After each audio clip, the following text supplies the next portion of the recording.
हमारे बॉडी का waste material क्या है? CO2 नाइट्रोजनस वेस्ट और कुछ स्वेट ग्लैंड्स भी, स्वेट जो रिलीज करते वो भी एक वेस्ट मटेरियल है। जो स्वेट रिलीज होता है उसमें सॉल्ट होता है, little amount of nitrogenous waste होता है। CO2 जो हम वेस्ट कर एक्सक्रीट आउट कर रहे होते हैं बॉडी से थ्रू लंग्स। उसके अलावा जो हमारे बॉडी का मेजर वेस्ट है जिसको हम लोग नाइट्रोजनस वेस्ट बोल रहे हैं, वो क्या है? एक्चुअली वो क्या है? That is urea. And formation of urea occurs in liver. Urea कहां बनता है? लिवर। तो आपके बॉडी में जो नाइट्रोजनस वेस्ट बना वो यूरिया, वो लीवर में बना। एक्चुअली वहां अमोनिया बनता है। अमोनिया ऑर्निथीन साइकिल मैंने आपको बताया था, उससे यूरिया में कन्वर्ट होता है। यूरिया ब्लड में मिक्स हो जाता है। The urea form inside our liver gets mixed into the blood. That blood containing nitrogenous waste is filtered in kidney. That blood containing nitrogenous waste enters the kidney through a branch of renal artery, and after that it enters the nephron. Nephron is the structural and functional unit of kidney. Nephron is the structural and functional unit of kidney. In nephron, the part of blood vascular system which carries the blood inside it is afferent arteriole. The afferent arteriole has thinner diameter, which is responsible for very high blood pressure. Mind it, मैंने आपको last class में बताया था कि ये पतला होता है और इसके पतला होने की वजह से इसका ब्लड प्रेशर बहुत हाई हो जाता है। आज लगभग लोग अपने यहाँ गाड़ी धोए होंगे तो आपको पाइप का डायमीटर घटाने के बाद वाटर का प्रेशर कैसे बढ़ता है इसका अंदाजा प्रैक्टिकली आज हो गया होगा। इससे पहले भी होगा बट आज भी रिसेंटली में आज हो गया होगा। तो this afferent arteriole containing thinner diameter is responsible for higher blood pressure.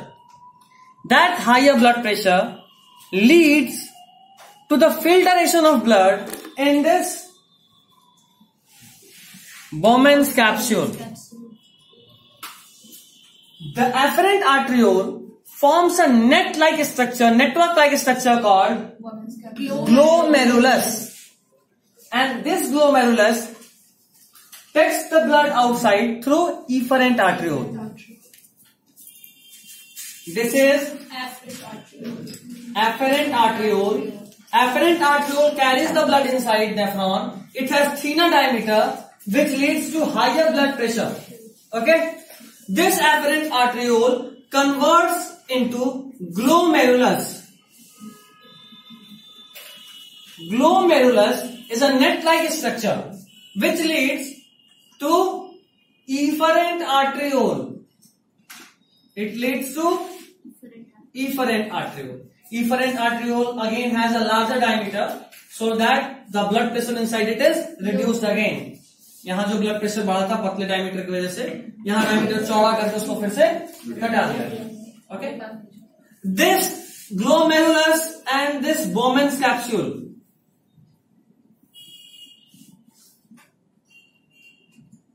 has small gaps in between them.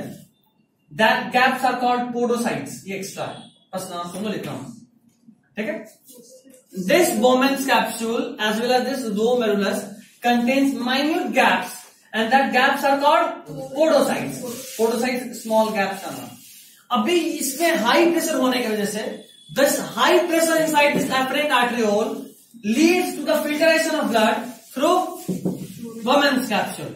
This Bowman's capsule along with glomerulus is called Malpighian capsule. Glomerulus along with Bowman's capsule is called Malpighian capsule. Getting that point or not? Yes sir. फिर से repeat कीजिएगा। कहाँ पे? Sir glomerulus और Bowman's capsule से जो मिला के कैप्सूल बनाया है उसका नाम पड़ा Malpighian capsule. अच्छा, Okay?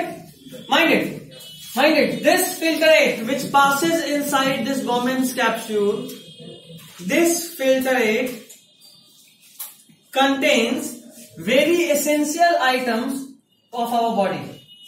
means this is not urine. It also contains some amino acids,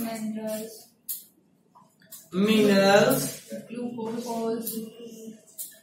glucose etc. Vitamin बहुत चीज होता है. So this is not urine. This filtrate is not urine. It contains many items which are essential for our body. Next comes the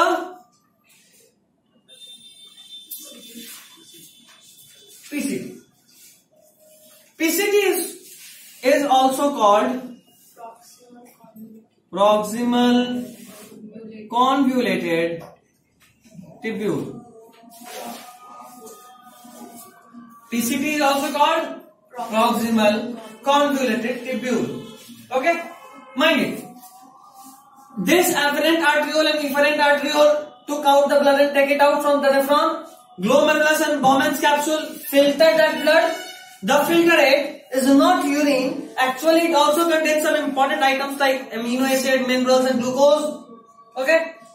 Now, to convert this filtrate into urine, you must take out all these minerals, all that glucose and amino acid. Mind it, your urine can never contain glucose.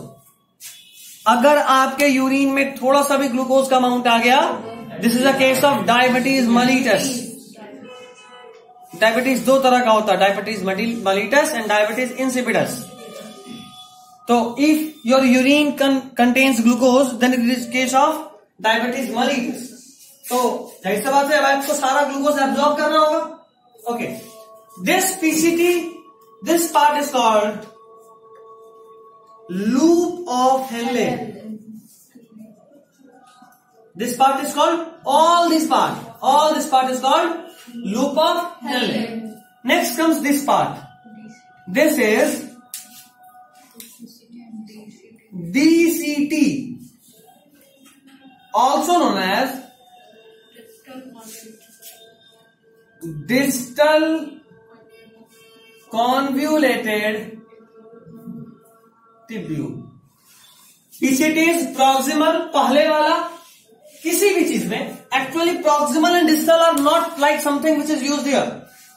Proximal and distal are the words which is, you can say, a vocabulary of biology. The front part of anything in biology is called proximal and the back part is known as distal. Means my body contains head on proximal part and leg on it distal part. अगर मेरा body एक biological organ है तो I can say कि मेरे ऊपर के reason पे प्रॉक्सिमल रीजन पे हेड है और नीचे के रीजन पे लेग्स है. तो proximal is head and distal is leg. Okay, तो proximal convoluted tubule and distal convoluted tubule, in between them is called loop of Henle. Mind it, again सुनना. This urine has 2-3 main functions. Or you may say this kidney as a whole has 2-3 main functions. First function, the formation of urine occurs to remove all the nitrogenous waste of your body. The formation of urine occurs to remove all the nitrogenous waste of your body. आपके body में जो भी nitrogenous waste बन रहा है उसको body के बाहर निकालना. First thing. The second thing is to maintain electrolyte balance of your body. Means कि आपके बॉडी में आयंस का कंसंट्रेशन भी बराबर होना चाहिए. आप सबके साथ ऐसा कभी ना कभी हुआ होगा, अगर कभी लूज मोशन या डायरिया हो रहा है, वॉमिटिंग हो रहा है, तो आपको इलेक्ट्रॉल पाउडर पीने को मिलता है. That Electral powder contains electrolytes. Electrolytes means ions, sodium ion, potassium ion mainly. Okay, sodium, potassium, chlorine, calcium, these 4 ions are almost used everywhere. बहुत इंपॉर्टेंट है. तो सोडियम और पोटेशियम का बैलेंस मेंटेन होना बहुत जरूरी है. इसीलिए अगर हुआ कभी बॉल मूवमेंट खराब रहा, लूज मोशन रहा, तो बॉडी से वाटर लगातार निकल रहा है. वाटर के साथ साथ यूरिन भी निकल रहा है. यूरिन निकल रहा है मतलब सॉल्ट बाहर आ रहा है. सॉल्ट और आयन, उसके लिए जरूरी है इलेक्ट्रोलाइट पीना. अगर इलेक्ट्रोलाइट नहीं हो तो घर में माँ लोग बोलती है नींबू में नमक और चीनी दोनों घोलकर पी लीजिए. नींबू मीन्स कि आपके पास एसिड आया, एसिड गिव्स H+. नेक्स्ट आपने नमक घोला, Na+ आ गया, Cl- आ गया. और नेक्स्ट ग्लूकोज, कार्बन, हाइड्रोजन और ऑक्सीजन तीनों आएगा। समझ रहे हो बात? Okay. The first PCT absorbs the excess ions और यू में से excess material which are inside this filtrate. PCT का काम, अच्छा मैंने आपको दो ही फंक्शन बताया अभी। First is to remove the nitrogenous waste, second is to maintain the electrolyte balance of our body, and third is to maintain water balance. Kidney एक osmoregulatory organ है हमारे बॉडी का। Kidney is an osmoregulatory organ of our body. Osmoregulation means maintaining water level of our body. It is very important to maintain your water level at adequate level. अगर आपके body में पानी का कमी रहा तो डिहाइड्रेशन होगा, ठीक है। इसको मेंटेन भी किडनी करता है। कैसे? तो if you have excess amount of water in your body, you will find that your urine is diluted. It contains more water and less urea. कम पीला होगा। नॉर्मल अगर जनरल लैंग्वेज में बोले तो पीला कम रहेगा। And if you are drinking little water, you may say your body is dehydrated, then your urine will be concentrated. Why concentrated? Water का ज्यादा वाटर यूज करेगा तो बॉडी देखता है कि कम वाटर का है तो उसमें उतना यूज नहीं कर सकता। That's it. अच्छा, कंसंट्रेशन बढ़ाने का दो तरीका, या तो आप सॉल्यूट ज्यादा डाल दो या सॉल्वेंट कम कर दो। Yes sir. हमारा बॉडी दूसरा मेथड यूज करता है। It reabsorbs the water from that urine. Let's see how. First is all the excess minerals, amino acids and glucose which are inside this filtrate is selectively reabsorbed. Mind it, selectively reabsorbed. If needed it is reabsorbed and if not it is excreted out. Glucose is 100% absorbed. Repeating once again, glucose is 100% absorbed. Even a little amount of glucose presence in your urine confirms that you are diabetic. थोड़ा भी urine नहीं होना, में glucose नहीं होना चाहिए। Okay? Let's repeat again. First, afferent arteriole, bring that blood with nitrogenous waste, has lesser diameter to increase that blood pressure. Efferent arteriole takes the blood back, has larger diameter so as to maintain blood pressure back into that normal level. Okay? Next, glomerulus and Bowman's capsule helps in filtration. They have small gaps called podocyte. Let it be, podocyte को भूल जाते हैं। Small gaps called podocyte. Podocytes helps in filtration. Again, one more thing. Glomerulus as well as Bowman's capsule collectively called Malpighian capsule. Next, this filtrate contains along with nitrogenous waste. I have not written nitrogenous waste. इसका मतलब ये नहीं कि nitrogenous waste नहीं है। अरे वो तो है ही, उसके अलावा this filtrate along with nitrogenous waste also contains amino acid, minerals and glucose and many more important items. Okay? Next, this filtrate when passes through PCT और बात है क्या? मैं बोल रहा हूं ना? नहीं तो ठीक, देख फ्लो नहीं तोड़ना है। देखो, all this filtrate when passes through PCT, then all these important substances are selectively reabsorbed. Okay? Next, जो भी काम करता reabsorb हो गया, but still कुछ वाटर ये सब इंपॉर्टेंट चीजें भी है। Next, in loop of Henle, two things आता है। First, sodium NaCl, you may say sodium chlorine ionic balance, and second, absorption of water. This absorption of water is very important in this loop of Henle. Loop of Henle में water का reabsorption बड़ा important बात है, और उसके लिए देखो यहां पे ब्लड प्रेशर है ना।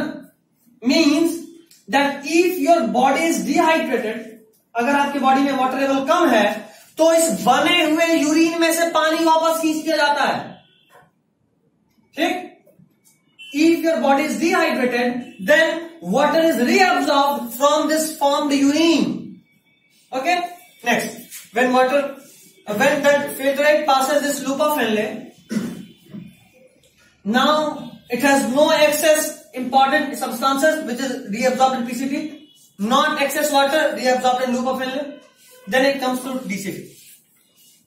अभी बॉडी ये सब एब्जॉर्ब तो कर ले जल्दी जल्दी में, बट कई बार ऐसा होता है, many a times it is seen that body has absorbed something excess. मान लो हमको यहां से 10 सोडियम आयन एब्जॉर्ब करना था, हड़बड़ी में हम 25-30 कर लिए. Again, body will have an excess of sodium. This excess of sodium will neutralize chlorine. है ना, सोडियम अगर आयन है क्लोरीन के तो दोनों मिलकर तो NaCl बन जाएगा, और हमको Cl माइनस का काम था, वो तो मिलेगा नहीं, वो तो फटाफट Na से कंबाइन करेगा और NaCl बन जाएगा. Then this excess of electrolyte means this excess of sodium must be excreted out with urine, isn't it? Yes, sir. Next, filtrate cumin has excess of amino acid, minerals, glucose, vitamins. All these excess of minerals except water is reabsorbed in PCT. Water according to its need is absorbed in Loop of Henle. loop of Henle. Next, the filtrate goes through DCT. In DCT, there is, you may say, secretion. Again, secretion or release of excess of ions which were earlier reabsorbed to maintain the electrolyte balance of our body. Okay? Now, in DCT, the final secretion is completed, and now the thing, or you say the filtrate which is appearing here at this part is called urine. This urine gets into this duct, or you may say tube. This is called collecting duct. Collecting duct opens at a combined level, and all the filtrate, or you may say all the urine formed in this nephron goes to the ureter, from which it is transported to urinary bladder, where it is stored till maturation. I guess आप maturation के साथ एक introduction आपका हो चुका, मैंने आपको बताया था maturation means urination. ओके, तो अभी आपको पूरा नेफ्रॉन का फंक्शन समझ में आ गया. सर जहाँ पे वाटर का अब्जॉर्प्शन हुआ उसके बाद से जब वाटर का एब्जॉर्प्शन हो चुका तो जितना वाटर चाहिए था वो तो आ गया. अभी इसके बावजूद मेरे बॉडी के अंदर कुछ एक्सेस केमिकल है, एक्सेस आयन है, उसको हम वापस इसमें सिक्रीट करते हैं. ठीक है, वो काम किया डीसीटी में, and then all that goes to collecting duct through which into ureter and then into urinary bladder. ये भी मैंने आपको आज हार्ट की तरह पढ़ाया है, जैसे हार्ट में कहानी बनाए थे. अभी जाएंगे, आप अपने वर्ड्स में लिखिए, इसलिए क्योंकि हम पूरा इंग्लिश में पहले ही बोले और बार बार रिपीट किए हैं. एक बार लिखो तो देखो कि तुम लोग कहानी बना सकते हो या नहीं.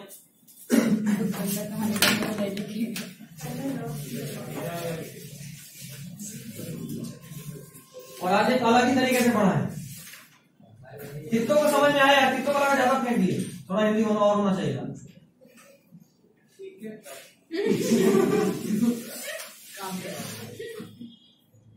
अगर हिंदी में चाहिए तो वापस बता दूंगा एक बार और. कितनों को चाहिए? एक.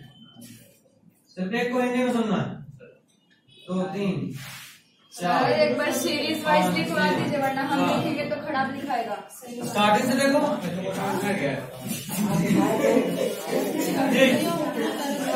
ठीक है, फटाफट लिखिए एक बार, फिर वापस सुनना.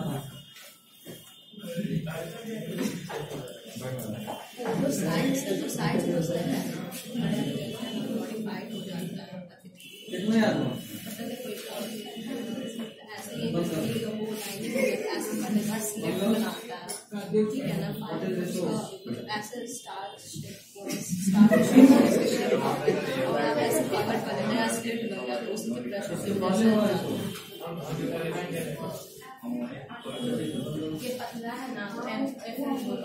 बायोटिक रिसोर्सेज सस्टेनेबल और नॉन सस्टेनेबल.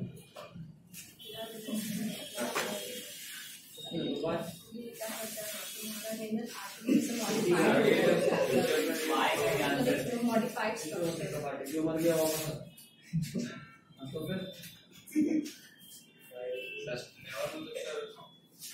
सर उसको हम मतलब स्टोर करके रखते हैं आप.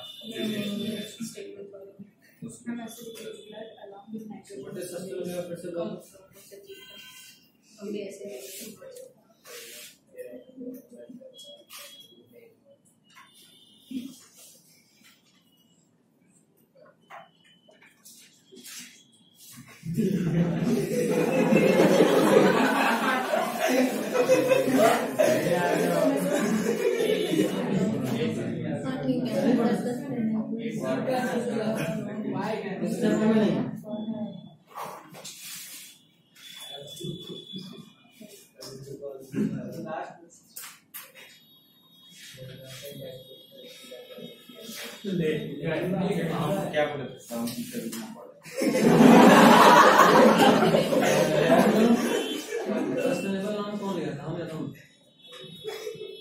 इसके पहले तुम लिए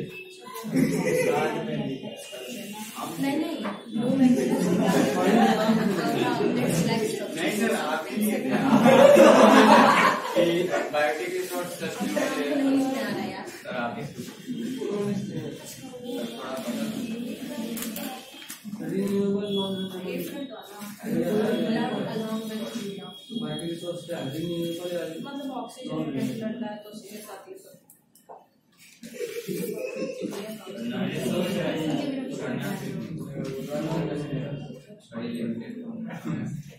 जैसे सर कोल पेट्रोलियम बायोटिक है बायोटिक सर केसरी क्या बायो जो बायोटिक का नाम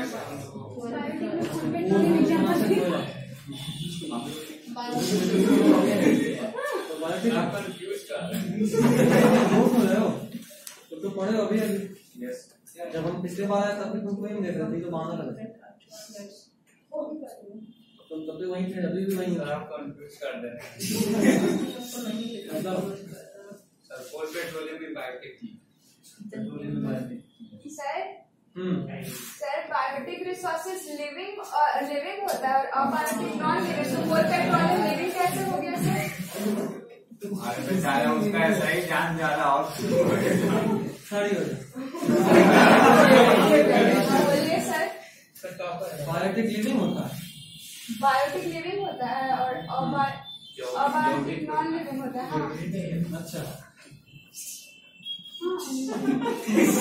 sir on the basis of origin में बायोटिक रिसोर्सेज अबायोटिक रिसोर्सेज होता है। बायोटिक में फिशरीज आता है, फ्लोरा फॉना आता है। अबायोटिक में नॉन लिविंग रिसोर्सेज आता है। जैसे कोल पेट्रोलियम नॉन लिविंग नहीं, रॉक्स बोल सकते हैं। Coal petroleum sir coal petroleum हमारा आएगा on the basis of exhaustibility, जिसमें ये बात नहीं है तो किसी भी रिसोर्स को बायोटिक या एबायोटिक में तो बांट ही सकते हैं। हाँ तो कोल और पेट्रोलियम क्या है, बायोटिक या एबायोटिक? सर ये नॉन रिन्यूएबल रिसोर्सेज है। मतलब बायोटिक या एबायोटिक? सर इसको हम एक्सट्रैक्ट करते हैं ना, कोल से दोनों क्या है, बायोटिक या एबायोटिक? ये बताओ लॉजिक। सर मुझे लॉजिक लग ही नहीं रहा। बड़ा बढ़िया क्वेश्चन है, लगभग मजा क्या है? फॉसिल से न बनता है, बायोटिक है बिल्कुल। बायोटिक और प्लांट्स का एग्जाम कब आना है? तो उसका डेडी मटेरियल हो गया। एग्जाम है लेकिन यहाँ पढ़ नहीं रहा ना, हम सही नहीं आप पढ़ा जब तक समझ रहा था उधर पढ़ा तो ये नहीं पढ़ रहा, ये पढ़ा उधर नहीं पढ़ रहा, दोनों या तो ये या वो नहीं मैं बायोटिक लेकिन जो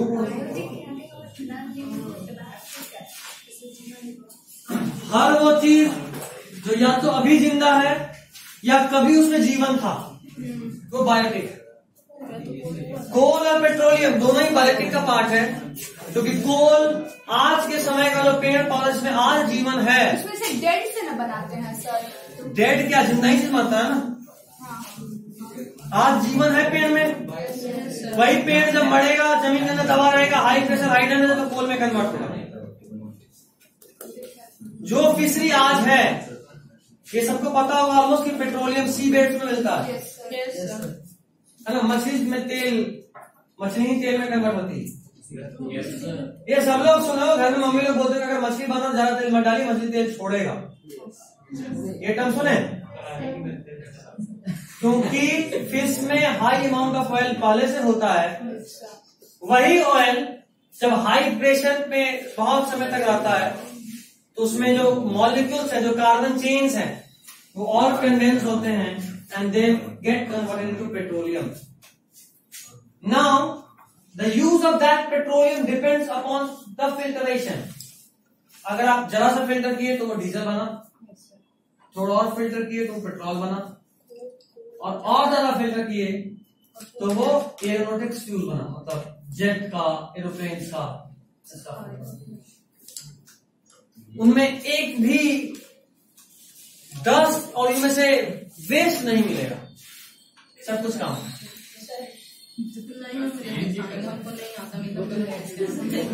ये भी नहीं लिख रही, मेरा भी हिम्मत नहीं हो रहा लिखने का. यहाँ से शुरू करो. तो देखिए ना, फर्स्ट 2 लाइन लिखे हैं.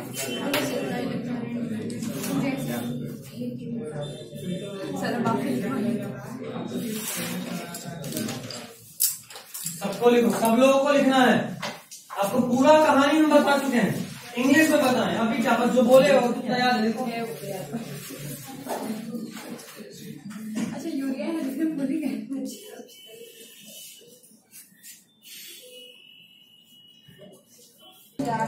चलिए एक बार फाइनल हिंदी में सुन लीजिए. फाइनल हिंदी में सुनिए, काम करिए. अभी सुनो. सबसे पहले एफरेंट आर्टरियोल के थ्रू ब्लड आया नेफ्रॉन में. एफरेंट आर्टरियोल जो कि पतला था, इसके पतला होने की वजह से ब्लड प्रेशर हाई था. ये एफरेंट आर्टरियोल यहाँ पे ग्लोमेरुलस बनाया और फिर इफरेंट आर्टरियोल के थ्रू निकल गया. इफरेंट आर्टरियोल थोड़ा चौड़ा है ताकि जो ब्लड प्रेशर यहाँ पे घटा था, बढ़ा था, वो वापस घट के नॉर्मल हो जाए. ठीक, जो ब्लड प्रेशर यहाँ पे बढ़ा था वो वापस घट के नॉर्मल हो जाए, इसके लिए थोड़ा चौड़ा है. ग्लोमेरुलस एक नेट लाइक स्ट्रक्चर है जो कि बोमेन्स कैप्सूल पे लाइट है. बोमेन्स कैप्सूल और ग्लोमेरुलस दोनों में स्मॉल स्मॉल पोर्स होते हैं, छेद होते हैं, जिसके थ्रू ब्लड फिल्टर होता है. उस स्मॉल पोर्स की वजह से चाय छन्नी की तरह काम करता है. ठीक है, बोमेन्स कैप्सूल और ग्लोमेरुलस को मिलाकर एक और नाम दिया, नाम मालपीजियन कैप्सूल. ठीक, अभी यहां पे जो भी फिल्टर हुआ, इस फिल्टरेट में अमोनिया, इनमें से यूरिया, अमोनिया नहीं यूरिया, यूरिया के अलावा बहुत कुछ काम का चीज भी है, जैसे अमीनो एसिड, मिनरल, ग्लूकोज, इस तरह का चीज. तो यहां पे जो फिल्टरेट आया वो यूरिन नहीं है. अभी ये फिल्टरेट आगे गया तो अगला पहला रीजन पड़ा पीसीटी, प्रॉक्सिमल कॉन्वोल्यूटेड ट्यूब्यूल.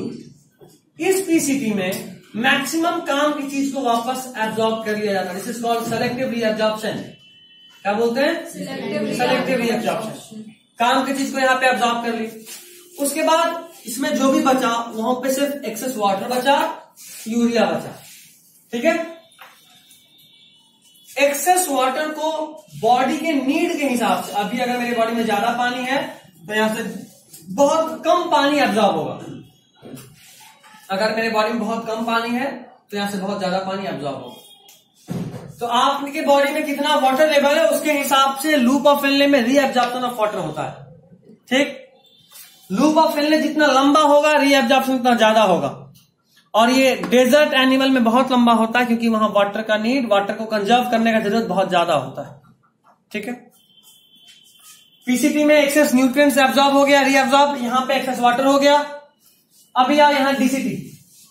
इस डीसीटी का काम है, अगर आपके बॉडी में आयनिक बैलेंस कुछ गड़बड़ा रहा है तो एक्सेस इलेक्ट्रोलाइट को ये वापस इसमें सिक्रीट करता है. एक्सेस इलेक्ट्रोलाइट को ये वापस से सिक्रीट करता है. तो एक्सेस इलेक्ट्रोलाइट इसमें वापस से चला गया. अब जो बना यहां पे, जो यहां पे फिल्टरेट है, दिस इज यूरिन. इस यूरिन को कलेक्टिंग डक्ट में हम लोग वापस भेजते हैं. किसमें भेजते हैं? Collecting duct. ये कलेक्टिंग डक्ट कहां ओपन होता है फाइनली? एक कॉमन किडनी में आगे में ही पोर्शन होता है. अगर आप किडनी का डायग्राम याद कर रहे हो तो यहां पे ओपन होता है. सो कॉमन कैलिसेस बोलते हैं, जो 11th में पढ़ना, अभी नहीं पढ़ना. इस एरिया में ओपन हुआ, यहां से यूरेटर है, यूरेटर इसको लेकर जाएगा यूरिनरी ब्लैडर में, जहां पे ये स्टोर होगा जब तक ये बाहर एक्सक्रीट आउट नहीं हो जाए. ठीक है, एक बार वापस रिपीट करते हैं, उसके बाद क्लास एंड करेंगे। इस बार आप भी रिपीट कीजिएगा मेरे साथ। सबसे पहले कौन सा क्या है, थ्रू आया ब्लड, पतला है मोटा है, पक्का का कारण बीपी ज्यादा होगा, ठीक है। फिर क्या बना यहाँ पे, कैसा स्ट्रक्चर है, नेट। उसके बाद ब्लड किसके थ्रू बाहर निकला, इफरेंट आर्टरी। ये इसका डायमीटर ज्यादा है कम है, क्या काम, जो ब्लड प्रेशर एफरेंट की वजह से बढ़ा था वो वापस से घट के नॉर्मल हो जाए। नेक्स्ट ये क्या है, वोमेन्स कैप्सूल और ग्लोमेरुलस कैप्सूल, दोनों में स्मॉल स्मॉल पोर्स है, उस पोर का नाम पोडोसाइट, पूछ सकते हो। उस पोडोसाइट की वजह से, स्मॉल पोर होने की वजह से एक फिल्टर की तरह काम करता है, और मैक्सिमम ब्लड जहां से गुजरा उसका मैक्सिमम पार्ट फिल्टरेट के फॉर्म में यहां आ गया। उस फिल्टरेट में यूरिया के अलावा और भी बहुत काम के न्यूट्रिएंट्स होते हैं, जैसे अमीनो एसिड, मिनरल, ग्लूकोज। उसके बाद ये कहा गया पीसीटी में। पीसीटी में क्या हुआ, सेलेक्टिव रीअब्जॉर्प्शन, जो भी काम का चीज था जो आ गया था फिल्टरेट में वापस से अब्जॉर्ब होगा। उसके बाद कहा गया ग्लूकोफेन, यहाँ क्या हुआ, जितना बॉडी को जरूरत है उस हिसाब से वाटर का रीअब्जॉर्प्शन। वाटर का रीअब्जॉर्प्शन किसमें ज्यादा होगा, एनिमल्स, जैसे कैमल, उसमें ग्लूकोफिल छोटा होगा बड़ा होगा, बड़ा होगा। ये मेडिकल का क्वेश्चन था। खैर, उसके बाद आगे बढ़े, कहां पहुंचे, यहाँ क्या होगा, वापस से आए, जो भी एक्सेस थे बॉडी में इलेक्ट्रोलाइट्स वो वापस से सिक्रीट होंगे।